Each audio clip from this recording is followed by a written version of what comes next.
હા, આજના પ્રસંગ વિશે દીદી જરા જણાવશો. ઓમ શાંતિ. ઓમ શાંતિ.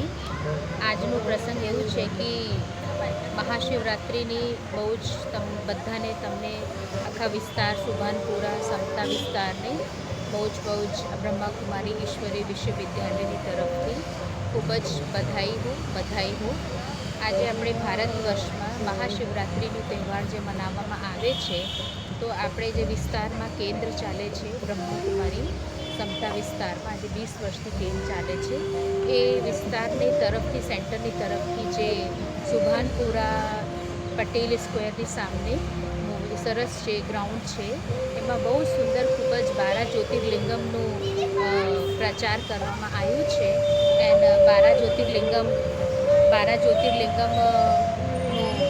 એ માહિતી છે, જેમાં કે બહુ સરસ કરવામાં આવ્યું છે.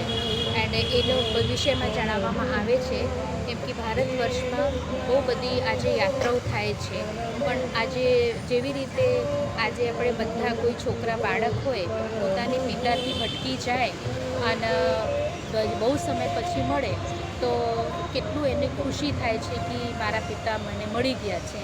એમાં બી મેળામાં મળે તો કેટલી જ ખુશી થાય છે, ખૂબ જ ખુશી થાય છે.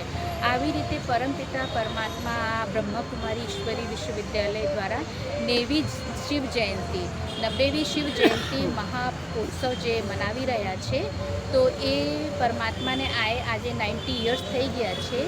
તો એને માટે આપણે બહુ ધૂમધામ છે આપણા વિસ્તારને મારી એ જ વિનંતી છે કે બધા આઈના પોતપોતાનો લાભ પ્રાપ્ત કરે, જ્ઞાન પ્રાપ્ત કરે.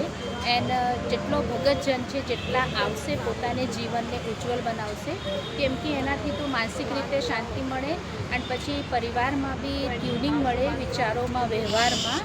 એન્ડ એટલે એ જ કારણ આજે આપણે એ એક્ઝિબિશન લગાવવામાં આવ્યું છે. મેળો 3 દિવસ ચાલશે, 17, 18, 19. એન્ડ આજે અહીંયા ખૂબ જ મોટું પ્રસંગ કરવામાં આવ્યું છે. સાંજે 7 થી 8 છોકરાઓના નૃત્ય દ્વારા અને પ્રવચન દ્વારા અને બહારનું મિનિંગ સમજાવીને બધાને બહુ લાભાન્વિત કરવામાં આવશે. એન્ડ સભા આવે તો વધારે સારું રહે, બધા ભક્તજન લાભ લે.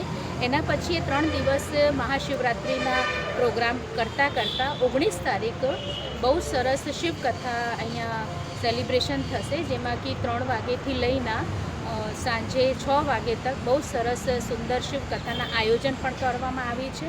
તો મારું એ જ વિનંતી છે કે આ વિસ્તારના જેટલા બી આપણા ભક્તજનો છે જે આ વિસ્તારના એને માટે જ છે, તો જેટલા આવે અને પોતાને જીવનને ઉજ્જવલ બનાવે, આપણું ભવિષ્ય પરિવારને એક ઘર મંદિર બનાવે. આજે ઘર મંદિર બનવું જોઈએ છે, નથી ઘર ગ્રસ્તી લાગે છે, પણ આજે વિચારની એકતા નહીં હોવાને કારણ અહીંયા મંદિર કેવી રીતે બને એ મહાશિવરાત્રિના બી રહસ્ય જણાવવામાં આવશે. એને કારણ મારી એ જ શુભેચ્છા છે. હું બ્રહ્માકુમારી ઇન્ચાર્જ દીદી અહીંયા વિસ્તારની પુષ્પલતાબેન છું. તો તમે તમારે બધાને માટે આ આયોજન કરવામાં આવ્યું છે, તો મારી એ જ શુભેચ્છા છે કે તમે જેટલું વધારેથી વધારે 3 દિવસ પ્રદર્શનીને આવીને એમાં લાભ લઈ શકો, પરિવાર જોડે, આજુબાજુ મિત્રો જોડે, બધા જોડે આવો અને તમે વધારેથી વધારે એની માહિતી લો અને પરમાત્માને યાદ કરીને પોતાને મનને શાંત કરો. એ જ મારું ઉદ્દેશ્ય છે. અને અમારે બ્રહ્માકુમારી ઈશ્વર વિશ્વવિદ્યાલય બધા એરિયામાં છે, જેમાં કે વધારેથી વધારે આપણે લાભ લઈ શકીએ છીએ. એ જ મારું ઉદ્દેશ્ય છે. ઓમ શાંતિ. દીદી, એક પ્રશ્ન હતો, આજે કેટલા જ્યોતિર્લિંગના દર્શન થશે? 12 જ્યોતિર્લિંગમ છે, જેને કે આપણે ભારત વર્ષમાં બહુ પ્રખ્યાત મહિમા છે. મહાકાલેશ્વર, સોમેશ્વર, ત્રિભુવનેશ્વર અને પશુપતિનાથ, કેદારનાથ. તો એનું બહુ સરસ અહીંયા એનું યથાર્થ રીતિ છે, એનું મિનિંગ લખેલું છે, જેમાં આપણે વાંચીને એમાં ટકી શકીએ છીએ, એનું સ્વરૂપમાં ટકી શકીએ છીએ. પરમાત્મા જેવી રીતે સાગરની કંઠામાં જઈએ તો સાગરની કંઠેને જોડે ઠંડક આપણે મહેસૂસ કરીએ છીએ, આવી રીતે પરમપિતા પરમાત્મા જોડે આપણે નજદીક રહીએ. જ્યોતિ એટલે પરમપિતા પરમાત્મા જ્યોતિ બિંદુ છે, એને નજદીક રહીએ તો આપણને શાંતિ મળે, ઠંડક મળે, આત્માનું સ્વધર્મ શાંતિ છે, સુખ છે. અચ્છા દીદી, કેટલા દિવસનો પ્રોગ્રામ છે? કેટલા દિવસનો પ્રોગ્રામ છે આપનો? આ પ્રોગ્રામ 3 દિવસ માટે છે. 17, 18, 19 3 દિવસ માટે આ પ્રોગ્રામ ચાલશે. બધા ધૂમધામથી એ પ્રોગ્રામ આવીને એનું શોભા બતાવો એ જ મારી શુભેચ્છા છે. થેન્ક યુ, ધન્યવાદ.